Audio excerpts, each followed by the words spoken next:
मित्रों, आज मैं आश्रम के बारे में बता रहा हूँ। वैदिक धर्म में कुल 4 आश्रम हैं। प्रथम है ब्रह्मचर्य आश्रम, दूसरा है गृहस्थ आश्रम, तीसरा है संन्यास आश्रम, चौथा है वानप्रस्थ आश्रम। इसमें जो तीसरा आश्रम है संन्यास आश्रम। दोस्तों, जो संन्यास आश्रम है ना, वो वैज्ञानिक रूप से कितना सही है। मतलब वैसे तो अगर देखो तो वैदिक धर्म पूरा ही वैज्ञानिक रूप से ही है, क्योंकि इसमें जो जीवन को 4 भागों में बांटा हुआ है। इसमें जो तीसरा भाग है संन्यास आश्रम। संन्यास आश्रम है ना 50 वर्ष की उम्र के बाद शुरू होता है।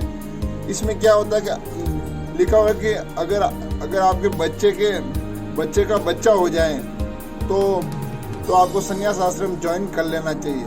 संन्यास आश्रम एक तरह से समाज सेवा है।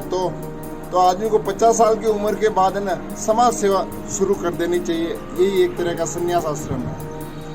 समाज सेवा का मतलब आपको है ना, अब आपकी दृष्टि है ना पैसे कमाने पर नहीं होनी चाहिए।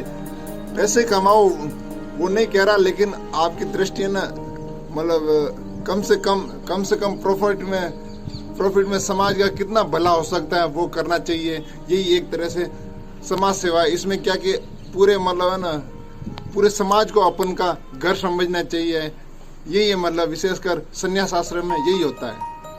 अगर वैदिक धर्म के हिसाब से अगर इंसान 50 साल की उम्र के बाद, मतलब कि अगर उसके बच्चा हो जाए, तो उसके बाद अगर वो समाज सेवा में लग जाता है तो एक तरह से वो संन्यास आश्रम में घुस जाता है। और संन्यास आश्रम में घुसने से एक फायदा हो जाता है कि वो वृद्धाश्रम से छुटकारा हो जाता है। अभी जो सिटियों में जो वृद्धाश्रम बन रहा है, वो क्यों बन रहा है?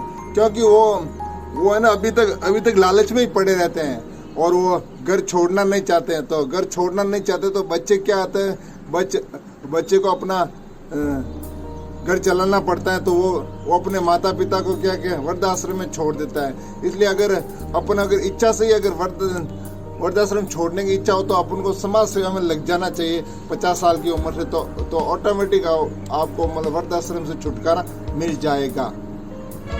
मतलब संन्यास आश्रम ज्वाइन करने के बाद, मतलब कि आपके अगर बच्चा हो जाए तो उसके बाद आपको है ना केवल घर को ही अपना घर नहीं समझ के पूरे समाज को, पूरे राष्ट्र को, पूरे अलग अलग जाति को भी अपना घर समझना चाहिए। और इस तरह से अपन को जैसे अपन घर की भलाई के लिए काम करते हैं, इसी तरह से अपन मतलब समाज की भलाई के लिए काम करना चाहिए।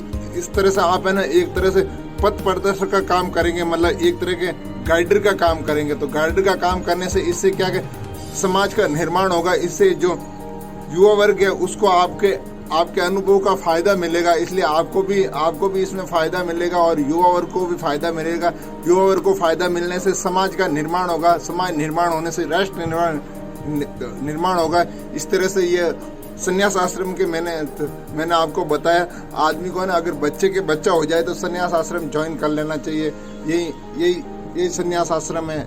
जय भारत, जय आर्यावर्त।